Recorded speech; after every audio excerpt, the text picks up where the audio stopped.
इस रीजन में आईएस का भी उतना प्रभाव है नहीं, लेकिन तालिबान को जो चैलेंज दिखता है नेक्स्ट वो यही है कि जी। आईएस आ सकता है ना?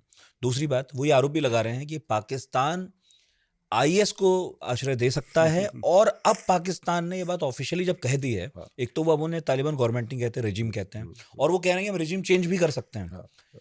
तो आईएस का इस रीजन में प्रवेश पाना, पाकिस्तान द्वारा सपोर्ट करना, क्या इस पूरे रीजन को और खतरनाक बैटल ग्राउंड में तब्दील कर देगा?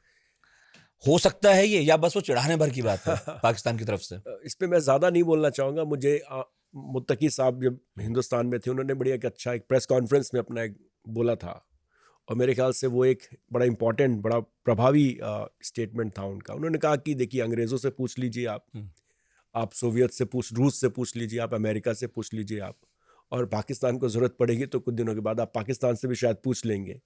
तो मेरे ख्याल से उन्होंने स्टेटमेंट वो बहुत साफ तौर पे पाकिस्तान को बता दिया कि if you mess with us there will be a problem.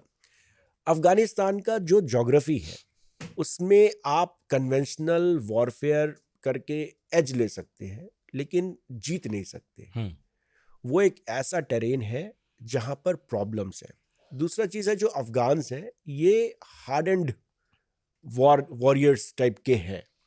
ये लगातार लड़ते रहे हैं और हमें ये नहीं भूलना चाहिए कि अमेरिकन जिनके पास तमाम सुविधाएं थी, इंटेलिजेंस सपोर्ट था, जिनके पास टेक्नोलॉजिकल सुपीरियरिटी थी, हमें अमेरिकन के बारे में मतलब किसी भी तरह की शंका नहीं होनी चाहिए, वो तमाम चीज़ें करके भी ये अफगान्स वो टायर्ड हो गए, हारे नहीं अमेरिकन, मतलब दैट वाज नॉट अ वो मैं डिफीट। समझ गया, ये सब बाहरी ताकतें थी। जी। मैं आईएस की जब बात करता हाँ। हूँ तो मैं ये कह रहा हूँ कि आईएस में जो लोग शामिल होंगे वो जी। कोई बाहर से तो आएंगे नहीं। हाँ, नहीं वो आएंगे। सीरिया से नहीं आने हाँ, वाले हाँ, हैं, है हाँ, ना, वो इराक से हाँ, नहीं हाँ। आएंगे, वो यहीं के लोग होंगे। इनफैक्ट एक दो बम धमाके जो हुए, हम्म। तालिबान ने उसका इल्जाम आईएस पे लगाया, जी। तो वो तो इसी मिट्टी के लोग होंगे। हाँ, हाँ, हाँ, अगर वो आईएस की सदस्यता लेकर लड़ने चलेंगे हाँ। तो फिर तो क्या नहीं मुमकिन है? तो जैसे तालिबान आया, कभी आईएस भी आ ही सकता है। हाँ, तो फिर ठीक है, फिर पाकिस्तान के अंदर और टेररिज्म होगा, हम्म। अफगानिस्तान के अंदर होगा, और फिर एक दूसरी तरह का एक कॉन्फ्लिक्ट यहाँ पर शुरू होगा, जिसमें तबाहियाँ बहुत होंगी।